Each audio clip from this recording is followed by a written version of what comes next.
The power of a moment. Have you ever felt like no matter what you did or achieved, you still had to prove yourself?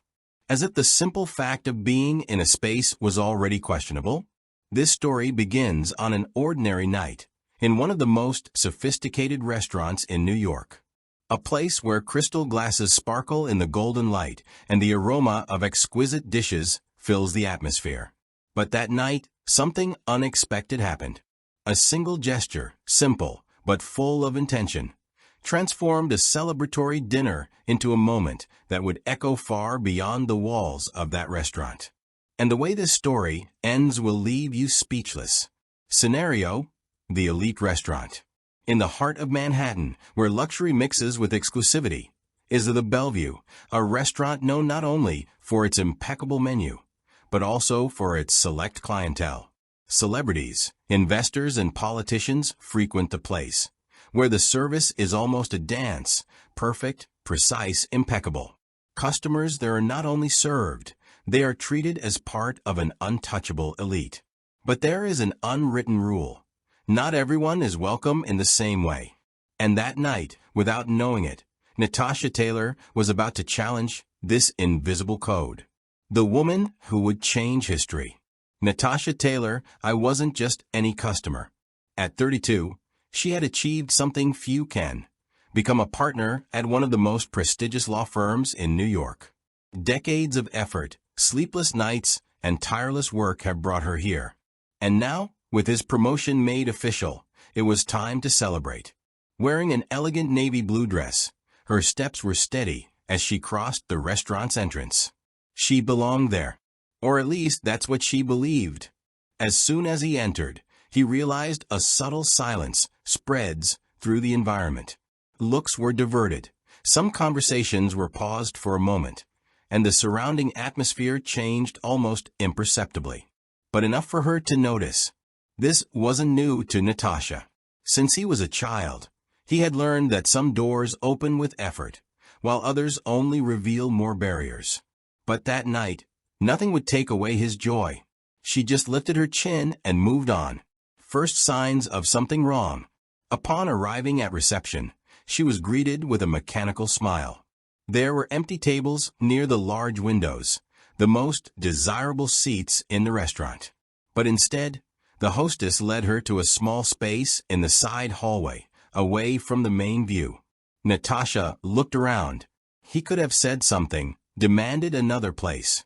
But, as always, he opted for something more powerful than immediate confrontation: silent dignity. He sat down, picked up the menu, and ignored the stares he felt around him. That night, she would not be reduced to a stereotype. What she didn't know was that, before the end of that night, their dignity would be tested in a way that no one there would forget. The weight of appearance and the invisible code. The silence that says it all. While Natasha waited for the waiter, she took a deep breath and looked around. The restaurant followed the same rhythm as always. The clinking of glasses, the conversations in a controlled tone, the light touch of music in the background. But she knew something was different. It wasn't the first time he'd experienced that sensation. The weight of the looks, the discreet discomfort, the expressions that said, "What is she doing here?" Studies show that structural racism does not just manifest itself in direct words. He appears in gestures, looks, and subtle decisions that, individually, seem harmless, but together form an exclusionary system. According to a 2020 Harvard University report, African Americans are 80% more likely to receive inferior service at upscale establishments in the United States. In a study conducted by National Bureau of Economic Research, Black customers were systematically taken to less privileged tables or treated with less courtesy in high-end restaurants. What did Natasha experience that night? It wasn't an isolated case, it was a pattern. The first sign of neglect. Minutes later, a young waiter approached the table. He wore an impeccable uniform, but his countenance was stern. "Your name, Ryan Blake," was embroidered on the badge. "Have you decided what you want?" he asked, without even looking up at her. No good night, no friendly smile, just impatience, as if dealing with an inconvenience. Natasha maintained her composure and responded in the same calm, professional tone she used in court. Yes, I want the lobster soup starter, and for the main course, the filet mignon medium rare. Ryan made a quick scribble on the order pad and left without saying a single word. No, thank you. No, I'll bring your order soon. The difference in service was stark. While Natasha received the cold shoulder, at other tables he distributed smiles and casual jokes. It was a small detail, but she already knew what it meant. The reality of veiled exclusion. Ryan's behavior was not random. He was a reflection of something bigger. Historically, elite spaces have been designed to exclude certain people, whether by social class, ethnicity, or gender. In the 1960s, even after the Civil Rights Act banned racial segregation in the United States, clubs, hotels, and restaurants continued to impose invisible barriers. The concept of invisible social barriers, it still persists today. Research reveals that even without explicit rules, African Americans face greater resistance to accessing certain prestigious spaces. Natasha grew up aware of these barriers, but never allowed them to define her. I know what I deserve, she thought, looking around the room, and no amount of looks or behavior will make me believe otherwise. But Ryan wasn't finished yet, and his next action would be much more direct. The moment of confrontation. Shortly after, Natasha asked for a glass of water. Simple, direct. Ryan approached again, holding the glass with one hand, taking his time. He stopped next to her, and, for a brief moment, his expression changed. He smiled, but it wasn't a friendly smile. And then, in a way deliberately slow, he tilted the glass. The cold water ran down Natasha's arm and clothes. The silence that followed was deafening. Shock ran through the entire hall. Oops, Ryan said with a fake apologetic tone. Then, with a sarcastic smile, he added, maybe this will help clear you up a little. Breaking the silence. The sentence echoed like thunder. The music stopped. The conversation stopped. The entire restaurant was in suspense. Some customers exchanged uncomfortable glances. Others pretended not to have heard. There were those who wanted to react, but the fear of embarrassment prevented them. This is the dynamics of discrimination. It is not only those who practice, but also those who remain silent. But Natasha, he wasn't the type to stay silent. She calmly wiped her arm. No rush, no despair. Then he looked up at Ryan. Do you really believe that a little water can change who I am? The waiter blinked, as if he hadn't expected that answer. He expected an outburst of anger. But Natasha had something much stronger. Control. Humiliating someone because of the color of their skin is not a joke. He continued, his voice low but firm. It's a reflection of who you are. The silence in the room became even heavier. Everyone was listening now. The impact of a moment. Every word of Natasha, it had weight. Every glance in your direction, waiting for the next move. Ryan crossed his arms, still trying to look confident. But the restaurant was no longer a safe place for him. He realized that he was now the one being watched. And then Natasha stood up. You tried to humiliate me, but all you did was show how small you are. Her words cut through the air like sharp blades. The tension was palpable. What would happen now? It was at that moment that the restaurant manager arrived on the scene. Dignity is not negotiable. The response that stopped the restaurant. The silence in the Bellevue, it seemed to drag on for an eternity. Ryan's sentence still hung in the air, like a poison that contaminated the environment. But what was shocking wasn't just what he said, it was the certainty with which he said. As if that were something banal, like it's no big deal. The reality is that attacks like this happen every day, in different ways. Some are disguised as jokes, others come in the form of subtle exclusions. The problem? They are often ignored or minimized. But Natasha, it was not there to be ignored. While still holding the napkin he had used to dry his arm, she looked directly at Ryan. What did you just say? This time his voice was slightly firmer. It wasn't anger, but there was weight in his words. Ryan crossed his arms and gave a half smile. He expected her to lose control. "It was just a joke," he replied with a tone of disregard. A short, nervous laugh came from one of the nearby tables, but it soon died down. The atmosphere was charged. No one there would dare defend what he had done. The power of silent dignity. Dignity is not just the ability to endure injustice without reaction. It is the strength to stand firm, even when they try to reduce it. And Natasha knew that. She didn't raise her voice. He did not retaliate aggressively, just maintained his stance. "A joke," he repeated, reflecting on the word. Then he tilted his head slightly and looked around. The room was completely alert. People who previously pretended not to see what was happening, now they couldn't look away. "Do you think it's funny to humiliate someone because of the color of their skin?" Ryan hesitated. He didn't expect direct questioning. "Because you think," continued Natasha, now with a small smile on her face, "I don't think the problem is my color. The problem is your lack of character."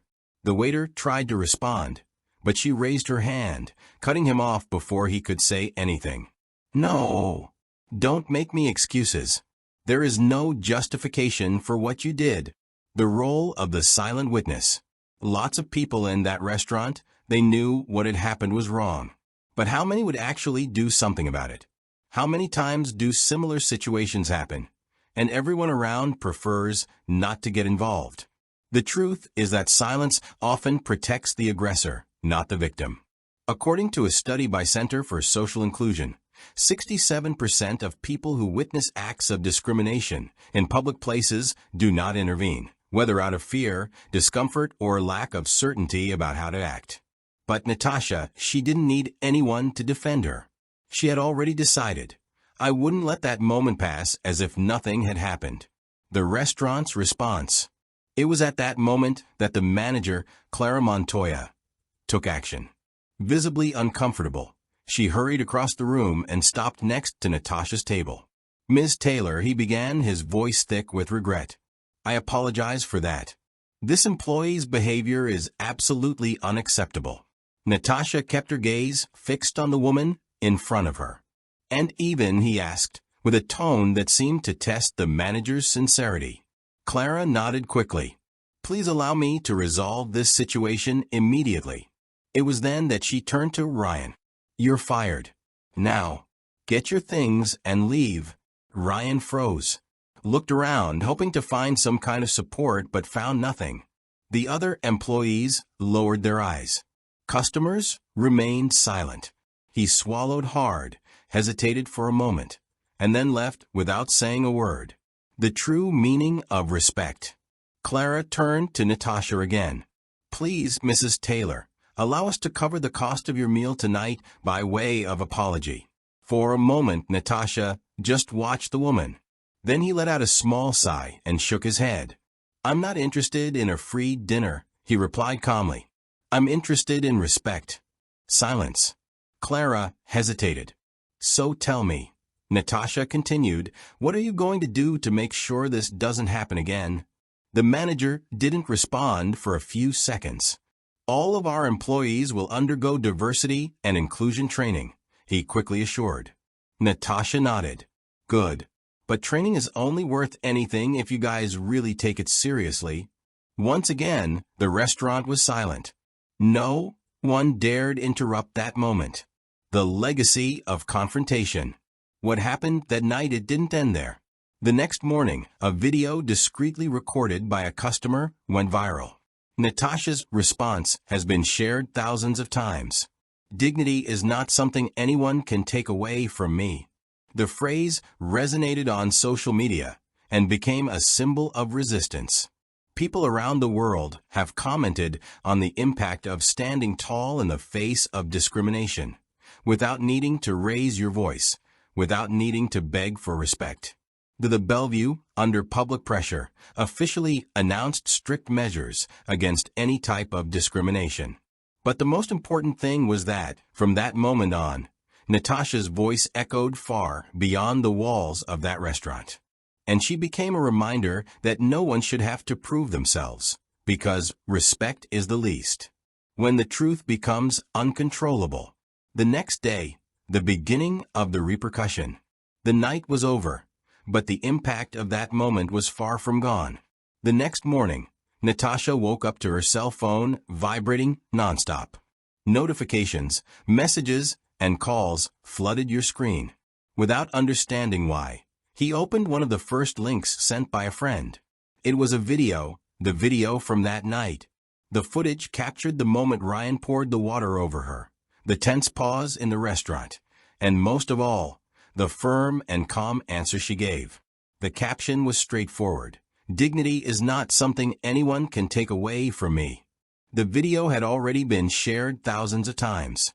Within hours, it was on several platforms, reaching millions of views.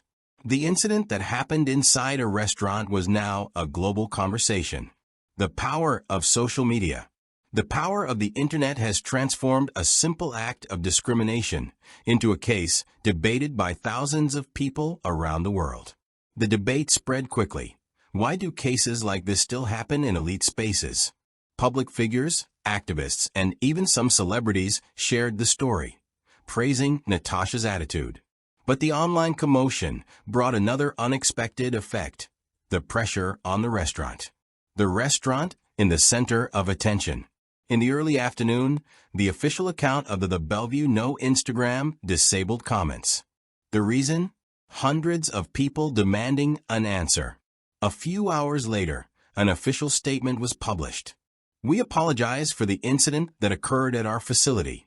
Our team does not tolerate discriminatory behavior and is taking immediate action to reinforce our values of inclusion and respect." But people wanted more than words. "What will you do to ensure this doesn't happen again?" asked the comments. The company, realizing that it could not simply ignore the repercussions, announced new internal guidelines.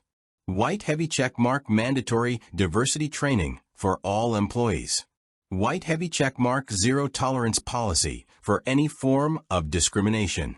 White heavy checkmark more rigorous assessment processes for new hires. It was a change forced by public pressure, but it was a step in the right direction. Natasha refuses the spotlight. While the world talked about her, Natasha remained silent. He refused interviews, ignored calls from the media, and preferred to maintain his routine. She didn't want to transform that moment in self-promotion or show. Until weeks later, he decided to speak out for the first time. In a simple post, he wrote, "This was never about me. It was about something bigger, the right of anyone to be treated with respect. And if this story opened more eyes, then it was worth it." The post had millions of likes and shares. And at that moment, Natasha wasn't just a successful lawyer. She had become a symbol. The lasting effect, systemic change. The repercussions of the case were not limited to the restaurant alone. In response to the backlash, other establishments began to review their internal practices. Small Blue Diamond luxury restaurants have implemented stricter anti-discrimination policies. Small Blue Diamond stories from Black customers about experiences of racism began to go viral, encouraging greater debate on the topic. Small Blue Diamond corporate training initiatives on bias and inclusion have grown in several companies. What happened in the Bellevue, it was not an isolated case, but served as a catalyst for change. And Natasha, instead of responding with anger or despair, he responded with dignity and firmness. That made all the difference. One night's legacy. A story that echoes through time. What started as a simple dinner became a milestone in the fight for respect and dignity. What happened that night at the Bellevue, it wasn't just about a spilled glass of water. It was about a system that for too long ignored its own exclusion. But for the first time in a long time, no one could pretend they didn't see it. Natasha's reaction wasn't just an individual act. It was a mirror for a society that often prefers silence to change. A lesson that goes beyond. How many times do stories like this happen without being recorded? How many people have been through similar situations and never had a chance to respond? Dignity should not be a privilege granted to some. It should be the standard for everyone. Natasha didn't need to raise her voice. She didn't need to ask permission to be respected. She simply refused to accept less than he deserved. And you? What would you do if you witnessed an injustice like this? Would you remain silent as so many did that night? Or would you use your voice to ensure no one has to go through this again? True change doesn't just start with those who suffer injustice. It begins with those who choose not to ignore it. Because, in the end, respect is not a favor. It's a right. Conclusion of the script. This part ends the story reflective and provocative, leaving the audience with an essential question. What is your role in the face of injustice? If you need adjustments or want an alternative version, let me know. Rocket.